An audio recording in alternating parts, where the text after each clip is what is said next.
मी हवा खाल्ली तरीसुद्धा माझं वजन वाढतं आणि माझी मैत्रीण आहे ती सामोसे, पिझ्झा खाते तरीसुद्धा तिचं एवढंसं पण वजन वाढत नाही. खरं तर ही जी कंप्लेन आहे ह्याचं रिझन आहे आपले जेनेटिक्स. कुठे ना कुठेतरी असे जीन्स आहेत आपल्या शरीरामध्ये ज्याच्यामुळे वजन वाढण्याची टेंडन्सी असते. आणि या जीन्समुळे जी वजन वाढण्याची टेंडन्सी मी म्हटलं त्याच्यामुळे आपलं कितीही आपण कमी जास्त खाल्लं तरीसुद्धा वजनावरती त्याचा डायरेक्टली परिणाम होत असतो.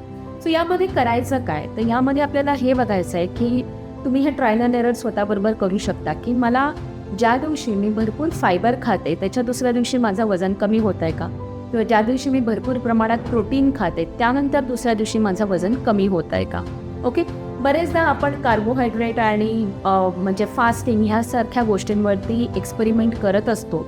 पण खरं तर फायबर इंटेक, प्रोटीन इंटेक किंवा चांगले फॅटी ॲसिड्स म्हणजे बदाम खाल्ले, अक्रोड खाल्ले तर त्याच्यातनं सुद्धा जे मिळणारे ओमेगा 3 फॅट्स आहेत त्याच्यामुळे वजन कमी व्हायला मदत होते.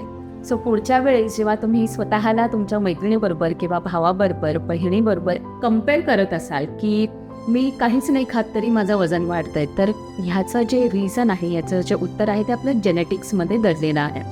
ओके. आणि आपले जेनेटिक्स किंवा कशा प्रकारे आपण आपलं वजन मेटाबॉलिझम बूस्टअप करू शकतो हे ट्राय करण्यासाठी मी तुम्हाला ज्या स्टेप्स दिल्या आहेत ते नक्की करून बघा आणि तुम्हाला काय रिझल्ट मिळाला खालती कमेंटमध्ये नक्की सांगा.